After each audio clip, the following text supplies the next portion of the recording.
सबसे पहले तो आपको जीत की बहुत बहुत शुभकामनाएं। बहुत बहुत धन्यवाद आपका। जी। बोलो। चौधरी देवराज सिंह, आप एक बार फिर सभा के अध्यक्ष चुने गए हैं, इसके पीछे क्या वजह मान रहे हैं? आज से 5 वर्ष भी पूर्व लोगों ने मुझे समर्थन दिया और अध्यक्ष बनाया, और जो 5 वर्ष मुझे मिले उसमें मैंने प्रयास किया कि बच्चों की एक अच्छी शिक्षा के लिए, संस्था के उत्थान के लिए, और जो विकास कार्य हैं उनको हमने 5 साल हमेशा बनाए रखा, और हमेशा यही प्रयास किया कि हम बच्चों को कितनी अच्छी शिक्षा दें, जो शिक्षा का बाजारीकरण है उसको कैसे रोका जाए, क्योंकि हमने देखा है कि आज शिक्षा में एक बहुत बड़ा सुधार की आवश्यकता है, वो रोकना है कि हमें बाजारीकरण कैसे रोकना है। देखिए, दूसरी बार चुनाव जीतना अपने आप में एक बड़ी बात है, और यह जीत महत्वपूर्ण इसलिए भी है क्योंकि जो आपके प्रतिद्वंदी थे वह आपके परिवार के सदस्य हैं। तो चुनाव के दौरान कुछ समस्याओं का सामना करना पड़ा? नहीं, ऐसा नहीं है। अभी एक्चुअली में क्या है, सभी साथियों ने और जितने भी हमारे सम्मानित साथी हैं, बच्चे हैं, सबने बड़ी मेहनत की। जो ये लड़ाई थी ये विचारधारा की लड़ाई थी, और ये ना कोई परिवारवाद की लड़ाई थी, ना ये विचारधारा की लड़ाई थी। अच्छा, किन मुद्दों को लेकर ये चुनाव लड़ा गया?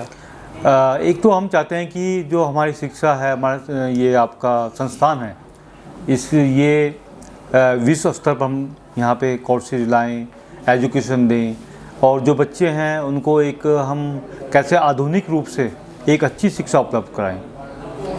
देवराज जी, चुनाव के वक्त जो विपक्ष का आरोप था कि आपने लगभग 1300 वोट काटने का काम किया और अपने पक्ष में वोट बनवाई गई, क्या आपकी जीत उन वोटों से हुई है? देखिए, मैं एक चीज़ कहना चाहता हूँ, 700 वोट इसमें मर्तक थी, और 650 वोट वो थी जो नियम विरुद्ध बनाई गई। हमारी संस्था का एक बायलॉज है। सबसे पहले मान लो किसी ने दान दिया, दान देने के बाद वो पैसा हमारे बैंक में जमा होगा, बैंक में जमा होने के बाद वो कैश बुक में आएगा, प्रोसीडिंग रजिस्टर में आएगा। जो मेंबरशिप इन्होंने बनाई वो हमारे संविधान के बिल्कुल विपरीत है। हमारे संस्था का बायलॉज ये कहता है कि जो नियम संगत नहीं होगा वो मेंबरशिप ख़त्म कर दी जाएगी। देखिए, विपक्ष लगातार यह भी सवाल उठाता रहा कि आप LLB से जुड़े हुए कोर्स नहीं लेकर आए, मेडिकल से जुड़े हुए कोई कोर्स नहीं लेकर आए, शिक्षा की व्यवस्था आप नहीं कर पाए। क्या अब आप एक बार फिर अध्यक्ष बने हैं, इन व्यवस्थाओं को लागू किया जाएगा? एक चीज़ मैं कहना चाहता हूँ कि ये एक सामाजिक संस्था है, ना कि एक क्योंकि ये नो प्रॉफिट नो लॉस पे कार्य करती है, और ये हम ये नहीं कह सकते कि हमने कार्य नहीं किया। आज से 5 वर्ष जब मैं आया था यहाँ पर, ना तो हमारे पास किसी साइंस के अंदर PG थी, ना आर्ट्स में PG थी, ना कॉमर्स में PG थी। और एक चीज़ और मैं कहना चाहता हूँ कि पूरे सहारनपुर के अंदर सिर्फ एक कॉलेज, एक हमारा रामपुरी ऐसा है जहाँ पर एग्रीकल्चर में BSc AG MSc AG है। इसलिए पूरे सहारनपुर का, और मैं कह सकता हूँ लखनऊ के बच्चे हमारे यहाँ आते हैं। मैंने सबसे पहले क्या किया, जो सीटें आपका 180 सीटें हमारे पास थी उसको मैंने दुगनी करने का कार्य किया, और ये प्रयास किया कि अधिक से अधिक सीटें हों और अच्छी से तरह से बच्चों को इससे लाभ मिले। अच्छा, यूनिवर्सिटी लाने पर यहाँ पर एक सवाल आपके पास था, उस पर क्या कुछ देखो, इसका जवाब मैं आज देना चाहता हूँ। पहले मैंने नहीं दिया। 2015 में छात्र संघ ने ये मांग रखी थी कि सहारनपुर में यूनिवर्सिटी बनाई जाए, और उसी के अंतर्गत जब भी मैं उस टाइम मैनेजमेंट में जरूर था, लेकिन मुझे जानकारी नहीं थी। किसी ने रामपुर से खबर निकली कि 1000 बीघे ज़मीन रामपुर कॉलेज के पास उपलब्ध है। इसके संबंध में मैं बलराम सिंह यादव, प्रभारी मिनिस्टर थे अखिलेश यादव की गवर्नमेंट में, उनसे मैंने प्रस्ताव रखा कि यूनिवर्सिटी बनाई जाए, सहारनपुर में बनाई जाए। और उन्होंने कहा ठीक, हम बनाएंगे यूनिवर्सिटी, सहारनपुर बनाएंगे तो रामपुर को मौका देंगे। उसके बाद गवर्नमेंट बदली, तो जब योगी आदित्यनाथ जी गवर्नमेंट भारतीय जनता पार्टी की बनी, स्वर्गीय चौधरी हुकुम सिंह ने भी प्रयास किया कि यूनिवर्सिटी रामपुर में आए। उन्होंने मुझे बुलाया, भाई हम यूनिवर्सिटी रामपुर में बनाना चाहते हैं, आपके संसाधन बताइए।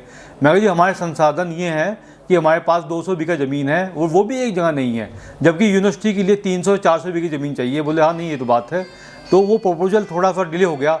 एक चीज़ और मैं कहना चाहता हूँ, जो मनोज चौधरी ने हम पे जो आरोप लगाए कि हमने उनको यूनिवर्सिटी बनाने के लिए उनके लिए मदद नहीं की, उनके प्रस्ताव को पास नहीं किया।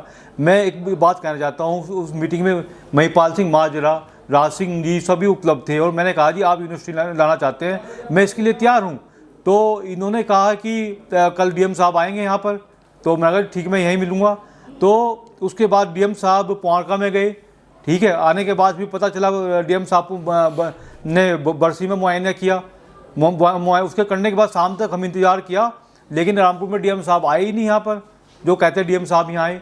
और अगले दिन जो शासन में प्रस्ताव हो गए वो पोहाड़का का बरसीका की नगरी रामपुर में गया। और हमने मनोज विधायक को बार बार ये कहा कि जहाँ प्रस्ताव आप भेजना चाहते हैं उसके लिए हम तैयार हैं, लेकिन इनको मुझे पता नहीं क्या इनके क्या विचार रहे होंगे, किस तरह का सोच रही होगी, लेकिन मैंने कभी इनको ये मना नहीं किया कि हम यूनिवर्सिटी लाना नहीं चाहते यहाँ पर। अच्छा, आप एक अच्छे इंस्टीट्यूट से पढ़े हुए हैं, आपने एमबीए किया हुआ है आईएमएस से। हाँ जी। तो उसका प्रभाव यहाँ पे जो छात्र हैं उनके ऊपर पड़ने वाला है? देखो, एक चीज़ मैं कहना चाहता हूँ कि इस संस्थान ने बहुत बड़े बड़े लोगों को यहाँ से, आज कुछ ऐसी पीढ़ियाँ भी हैं जो 3-3 4-4 पीढ़ियाँ आज विदेशों में हैं। विनोद गुप्ता एक एनआरआई हैं जो यहाँ से पढ़े हैं, और ऐसे भी बहुत बच्चे हैं कि जिनका यूपी में सिलेक्शन, यूपी में नंबर 1, नंबर 2, नंबर 3 में इसको यहाँ से गया है। और मैं चाहता हूँ कि जो बच्चे हैं यहाँ से विदेशों में जाएं, बड़े बड़े संस्थानों में जाएं, बड़े बड़े नौकरियों में जाएं, इनका सिलेक्शन अच्छे उसमें हो, हमेशा यही प्रयास रहता है। क्योंकि यदि वो, आप जान सकते हैं कि 2001 में विनोद गुप्ता एनआरआई यहाँ पर बिल क्लिंटन को लेकर आए थे, जो यहाँ के राष्ट्रपति थे अमेरिका के। तो हम चाहते हैं कि बच्चे बाहर जाएँ, अच्छा पढ़ें, नाम कमाएं, और जिससे कि हमारे संस्थान का भी नाम होगा। प्लेसमेंट को कैसे देखते हैं आप? प्लेसमेंट 100% मैं कह सकता हूँ कि बीटीसी में हमारे पास 70 बच्चे थे, और मैं कहता हूँ वहाँ पे लगभग 100% उसका सिलेक्शन हुआ।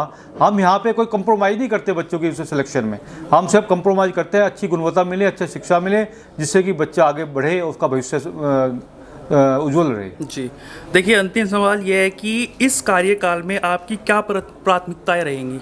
एक, मैं चाहता हूं कि देखो, अब संस्थान को लगभग 100 वर्ष होने वाले हैं। मैं चाहता हूं कि अब हम थोड़ा सा आगे बढ़ें, फार्मेसी की कोर्स मैं चाहता हूं आए यहाँ पर, और ऐसी जो रिक्वायरमेंट, जैसे कि हम तो कह सकते हैं जैसे 2001 में 2002 में कुछ कोर्सेज हमारे पास आए, जैसे बीएड, बीटीसी, बहुत कोर्सेज आए जिन्होंने 8 से 10 हज़ार बच्चों को आज नौकरियाँ दी हैं। मैं चाहता हूँ ऐसे कोर्सेज आएँ जो रोज़गार पूरक हो, क्योंकि रोज़गार पूरक कोर्सेज आएंगे जब भी संस्थान का एक जो अपना उद्देश्य है वो पूरा होगा।